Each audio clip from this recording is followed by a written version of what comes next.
নমস্কার বন্ধুরা। লোকসভা নির্বাচন এবং হরিয়ানা বিধানসভা নির্বাচনের আগে ওপিনিয়ন পোল এবং পরে এক্সিট পোল চূড়ান্তভাবে ব্যর্থ হওয়ার পরেও একেবারে নির্লজ্জ কোম্পানিগুলো ঝাড়খণ্ড বিধানসভা নির্বাচনের ঠিক আগে মালিককে খুশি করতে একটা ওপিনিয়ন পোল সবার সামনে আবার নিয়ে এসেছে, যাতে ঝাড়খণ্ডের ভোটাররা যাতে প্রভাবিত হয়, ঝাড়খণ্ডে ভোট দিতে যাওয়ার সময় যাতে এই ওপিনিয়ন পোলের কথা মাথায় রেখে ভোটাররা একটি নির্দিষ্ট রাজনৈতিক দলকে এবং একটি নির্দিষ্ট রাজনৈতিক জোটকে যাতে ভোট দিতে উৎসাহিত হয়, তার জন্য ওপিনিয়ন পোলের ব্যবসায়ীরা আবার ময়দানে নেমে পড়েছে। তাদের লজ্জার পরিমাণ যে এত কম, তারা যে এত কানকাটা, তাদের যে বিন্দুমাত্র লজ্জাবোধ নেই, তাদের যে বিন্দুমাত্র অনুতাপ নেই, একের পর এক নির্বাচনে ব্যর্থ হওয়ার পরেও তাদের বিন্দুমাত্র যে অনুশোচনা নেই, সেটা এই সম্প্রতি দু একদিনের মধ্যে আবার প্রমাণিত হয়েছে। আপনার ঝাড়খণ্ড বিধানসভা নির্বাচনটার আগে, এই নির্বাচন নিয়ে কিছুদিন আগে হিমন্ত বিশ্ব শর্মা স্পষ্টভাবে বলেছিলেন যে লড়াইটা খুব কঠিন। সেই কঠিন লড়াই ইনচার্জ হিমন্ত বিশ্ব শর্মা বলছেন যে লড়াইকে কঠিন, সেই লড়াই সম্বন্ধে ওপিনিয়ন পোল কি বলেছে আপনার একবার শুনুন। IANS এবং মেট্রিস এই দুটো সংস্থা মিলে যে ওপিনিয়ন পোল করেছে, সেটা যে মালিকের নির্দেশে, মালিককে খুশি করার জন্য, মালিকের স্বার্থে যে করেছে, সেটা বুঝতে কোনো অসুবিধা হয় না।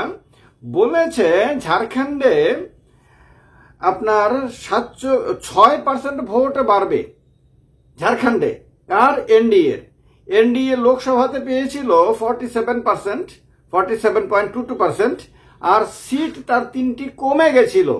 সিট কমে যাওয়া মানে তো জনপ্রিয়তা কমে যাওয়া বোঝায়, সিট বাড়া মানে জনপ্রিয়তা বৃদ্ধি বোঝায়।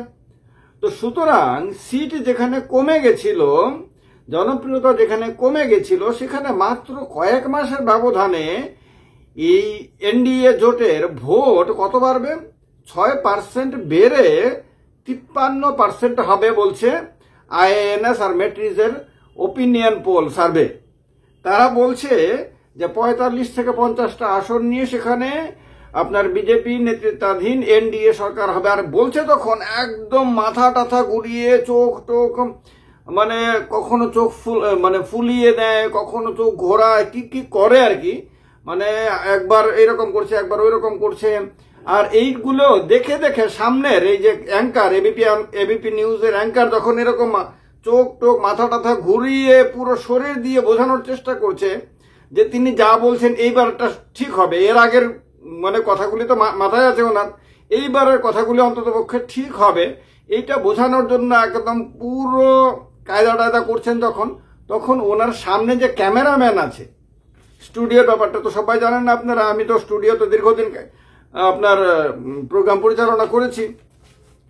তো সামনের যে ক্যামেরাম্যান অ্যাঙ্কারের এই দুরবস্থা দেখে হাসতে হাসতে লুটোপুটি, আর ক্যামেরাম্যানের হাসি দেখে অ্যাঙ্কার পর্যন্ত তার হাসি চাপাতে পারছে না।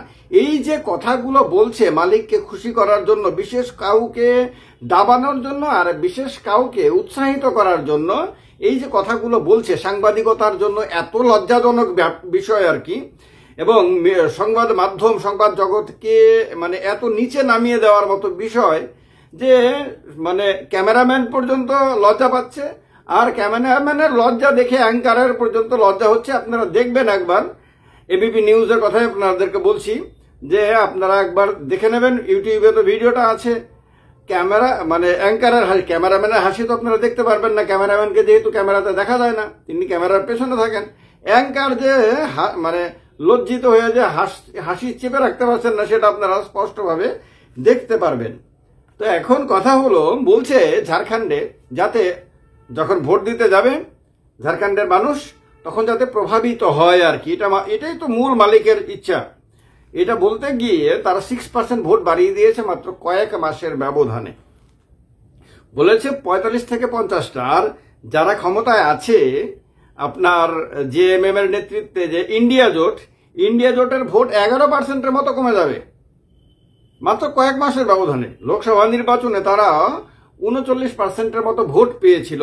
বলছে এবার বিধানসভা নির্বাচনে 28% মতো ভোট পাবে তারা। মানে নামতে নামতে তাদের 11% ভোট নেমে যাবে কয়েক মাসের ব্যবধানে।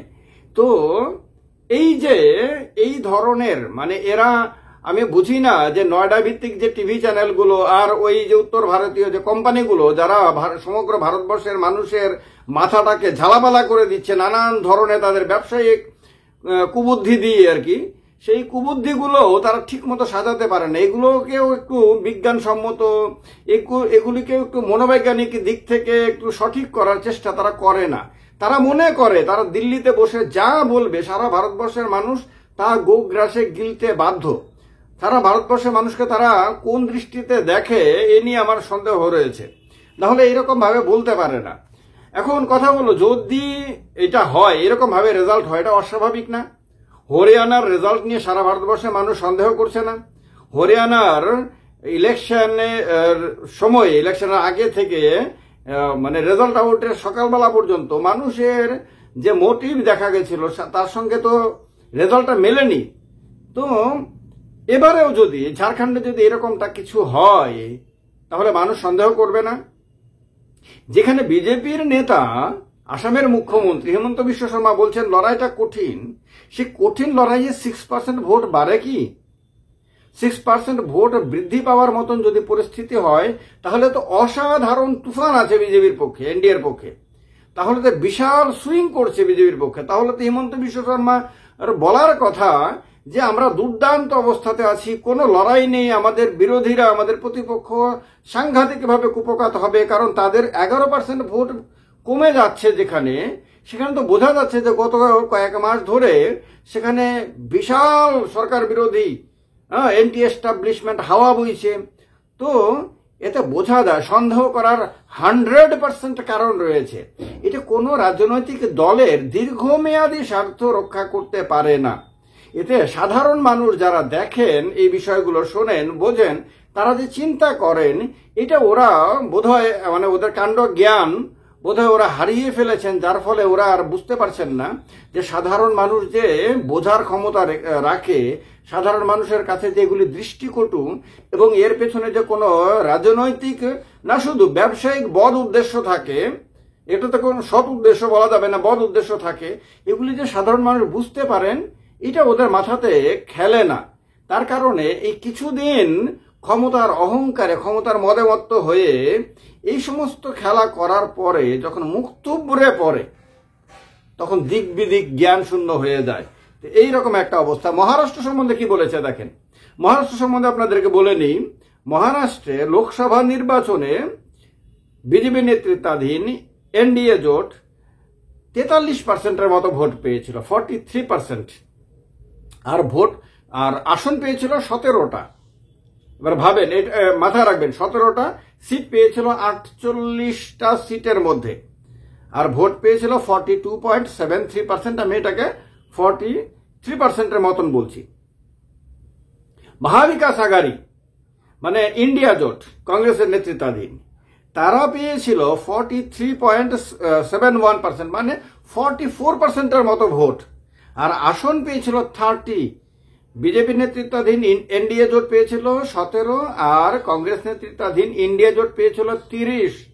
তার মানে মহারাষ্ট্রে লোকসভা নির্বাচনে ব্যাপক সুইং হয়েছিল, ব্যাপক আপনার এন্টি এস্টাবলিশমেন্ট ছিল, ব্যাপকভাবে সেখানে কেন্দ্রের শাসক দলকে, শাসক জোটকে মানুষ অস্বীকার করেছিল।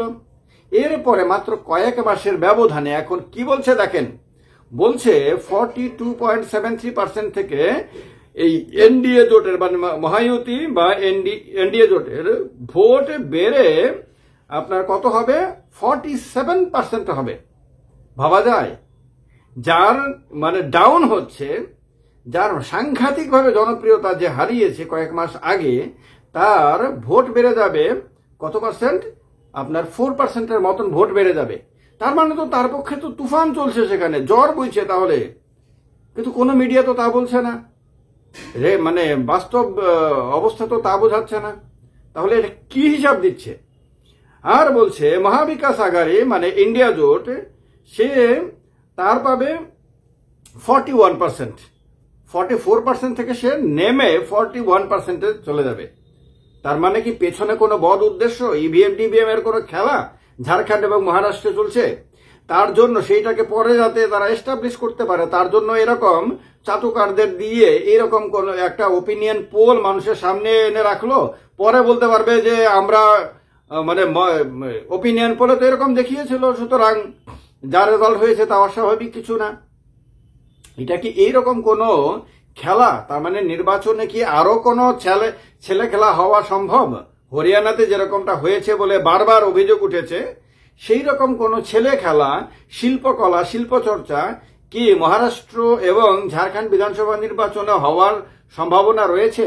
এর জন্যই কি এই ধরনের মোসাহেবদের দিয়ে, গোপাল ভাঁড়দেরকে দিয়ে এই ধরনের আপনার ওপিনিয়ন পোল বাজারে ছাড়া হয়েছে? সন্দেহ জাগার যথেষ্ট কারণ রয়েছে। বলা হচ্ছে মহায়ুতি বা এনডিএ জোট মহারাষ্ট্রে 145 থেকে 165টা পাবে, এবং হাত পা ছুঁড়ে মাথা টাথা ঘুরিয়ে অ্যাঙ্কার যেভাবে বলছে আর কি, মানে অ্যাঙ্কার এটাকে বোঝানোর জন্য জান প্রাণ লাগিয়ে দিচ্ছে। সঙ্গে সঙ্গে কিছু কিছু চাটকারকে স্টুডিওতে বসিয়ে আপনার তাদেরকে দিয়ে জাস্টিফাই করার চেষ্টা করা হচ্ছে, কারণ মানুষ যে বিশ্বাস করে না, তারা জানে না, তারা বুঝতে পারে, তার কারণে এটা জাস্টিফাই করার চেষ্টা করছে, বোঝানোর চেষ্টা করছে যে না, এর পেছনে কোনো বদ উদ্দেশ্য নাই, কোনো ব্যবসায়িক স্বার্থ নাই, কোনো কিছু নাই, এরকম ওটা বোঝানোর জন্য জান প্রাণ বডি ল্যাঙ্গুয়েজ দিয়ে চেষ্টা করছে। তারা বোঝানোর চেষ্টা করছে যে এমবিএ বা মহাবিকাশ আঘাড়ি বা ইন্ডিয়া জোট মাত্র 106টা থেকে 126টা আসন পাবে। আপনারা কি বিশ্বাস করেন? এক্সিট পোলের এত চরম দুর্দশা দেখার পরে, ওপিনিয়ন পোলগুলোর চরম দুর্দশা দেখার পরে হরিয়ানাতে এবং লোকসভা নির্বাচনে, আরো বিভিন্ন রাজ্যে বিধানসভা নির্বাচনে, পশ্চিমবঙ্গের বিধানসভার কথা তো আপনাদের মনে আছেই, আপনাদের কি মনে হয়, আপনাদের কাছে কি এই ওপিনিয়ন পোলটাকে বিশ্বাসযোগ্য বলে মনে হয়? আপনাদের কি মনে হয় না এটা কোনো একজন মালিককে, কোনো একটি পার্টিকে, কোনো একটি জোটকে খুশি করার জন্য কিছু কিছু লোককে দিয়ে, ব্যবসায়ী চাটুকারদেরকে দিয়ে, পয়সা দিয়ে হয়তোবা এরকমটা করানো হয়েছে ভোটারদেরকে প্রভাবিত করার জন্য? আপনাদের কি মনে হয় সেটা জানাবেন। আর আপনাদের কি মনে হয় কি কোনো একটি স্ট্যান্ডার্ড পলিটিক্যাল পার্টির জন্য এই ধরনের ফাটকা খেলা মানে দূরদর্শী চিন্তার ফসল? আপনাদের কি মনে হয় এটা কোনো রাজনৈতিক দলকে দীর্ঘমেয়াদী বেনিফিট দিতে পারে, না তার দীর্ঘমেয়াদী ক্ষতি করতে পারে? জানাবেন কমেন্ট বক্সে কমেন্ট করে। ভালো লাগবে তাই ভিডিওটা শেয়ার করবেন। চ্যানেলটিকে সাবস্ক্রাইব করে না থাকলে এই ধরনের আলোচনা অন্য কোনো চ্যানেলে যেহেতু পাবেন না, সাবস্ক্রাইব করে নেবেন। জয় হিন্দ, বন্দে মাতরম।